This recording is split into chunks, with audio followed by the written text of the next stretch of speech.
Kem dolu bu dünya neler yaşattı.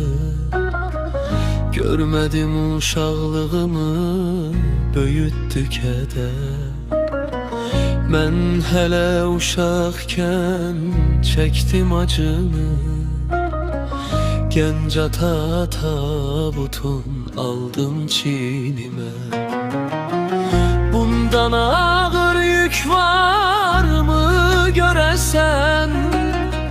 Olsa da bir daha öldürmez məni. Çünkü mən ölmüşəm atamla birgə. Gənc ata tabutun aldım çiynimə. Ətrindən doymadım, ətri burnumda. Özündən doymadım, özü ağlımda. Doyduğum bir həyat elə doymuşam. İllərdir əcəlimi arzu edirəm. Gənc ata tabutun aldım çiynimə.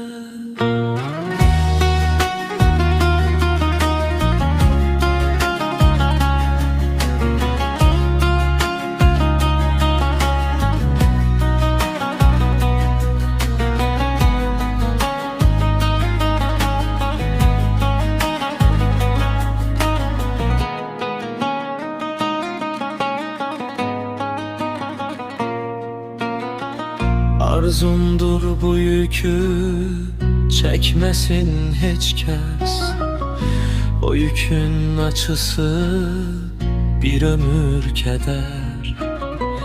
İllər öncə aldığım həyat zərbəsi ölüncə ürəyimdə mənlə gedəcək. Gənc ata tabutun aldım çiynimə. Ətrindən doymadım, ətri burnumda. Özündən doymadım, özü ağlımda. Doyduğum bir həyat elə doymuşam. İllərdir əcəlimi arzu edirəm. Gənc ata tabutun aldım çiynimə.